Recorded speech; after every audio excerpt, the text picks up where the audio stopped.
어둠 속의 비밀.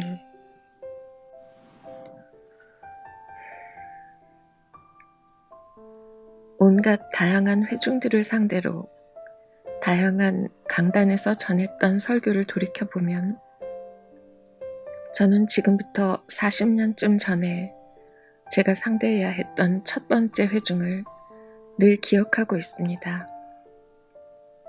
그들은 대체로 기독교라는 종교가 통째로 말도 안 된다고 생각했고, 저 역시 가끔 더 어두운 시기를 겪을 때는 정말 그런 것이 아닐까 믿고 싶은 유혹을 받습니다. 심지어 우리 중에서 가장 교회에 충실하고 겉으로 그 가르침에 가장 순응적인 이들 내면에도 그것이 정말 사실일 수 있을까? 라는 궁극적인 질문을 던지는 사춘기 녀석이 있는 것 같습니다. 저는 설교를 할 때마다 그 질문에 대답하려고 시도했습니다. 영광스럽게 그렇다고 선포하기 위해서만이 아니라 아닐 가능성도 이런저런 식으로 인정하고 그것을 정당하게 다루고자 했습니다. 다시 말해 50년이 넘도록 제가 했던 일의 본질은 제 삶의 이야기를 하는 것이었습니다. 하나님에 대한 믿음에 발을 들여놓은 사람들은 어떤 면에선 다시는 그분에 대해 확신할 수 없게 되었습니다. 그분을 마국간에서 보았으니 앞으로 그분이 인류를 거침없이 추적해 어디에 나타나시고 어떤 일까지 해내시며 터무니없이 자기를 낮추는 자기 비하를 얼마나 감수하실지 결코 확신할 수 없게 된 것입니다. 하나님의 거룩함과 엄청난 능력과 위엄이 전혀 상서롭지 못한 이 사건, 예수가 짐승의 똥이 뒹구는 마국간에서 태어난 현장에 함께했다면 너무나 천박하고 세속적이라 거룩함이 자리하지 못할 장소나 시간은 없는 것입니다.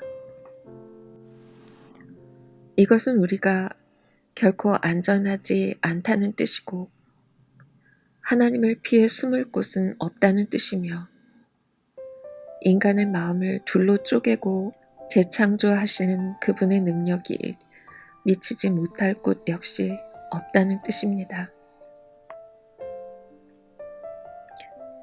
하나님은 가장 무력해 보이는 곳에서 가장 강하시고 우리가 전혀 예상치 못하는 곳에 가장 온전하게 임하시기 때문입니다.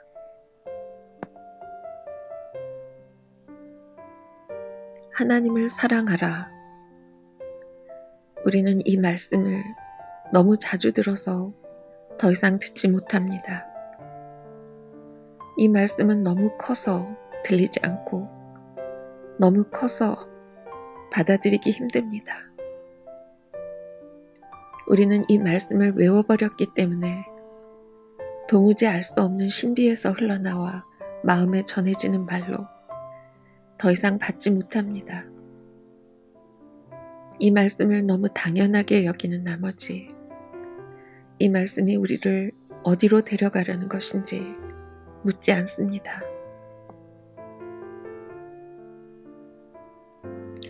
무엇보다 이 말씀은 네 이웃을 네 자신같이 사랑하라고 먼저 말하지 않습니다.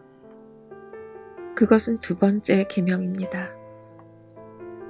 우리가 그 무엇보다 먼저 생각해야 할 대상은 하나님입니다. 자신의 전 존재로 자신의 모든 잠재력을 발휘하여 하나님을 사랑해야 합니다. 그것이 무엇을 의미하고 어떤 수고가 따를지 우리는 모릅니다. 이 말씀은 설명하지 않습니다.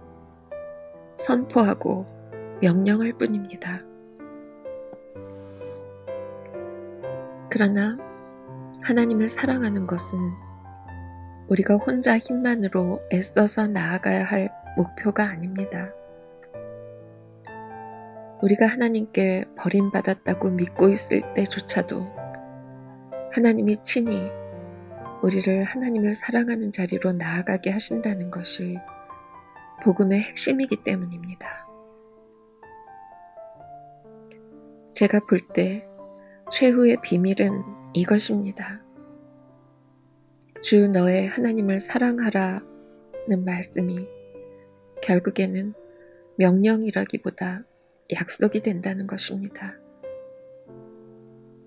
믿음에 지친 다리와 소망의 가냘픈 날개로 우리가 마침내 그분을 사랑하게 될 거라는 약속입니다. 그분이 먼저 우리를 사랑하신 것처럼 말이죠.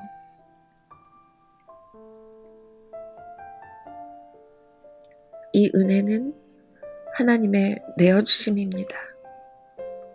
믿음은 독자적인 것이 아닙니다. 믿음은 주어진 은혜에 대한 반응입니다.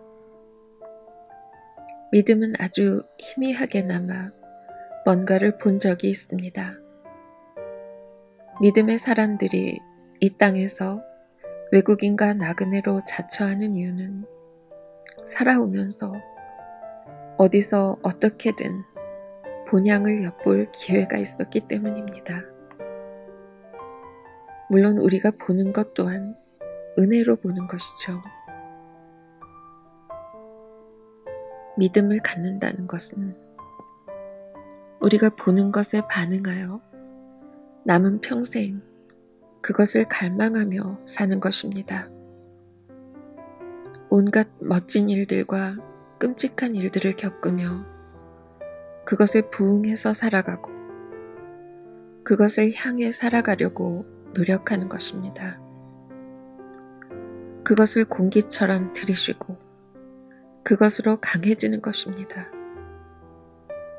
그것을 다시 들여다보고 더 잘 보게 되는 것입니다. 그러므로 믿음을 잃는 것은 바라보기를 멈추는 것입니다.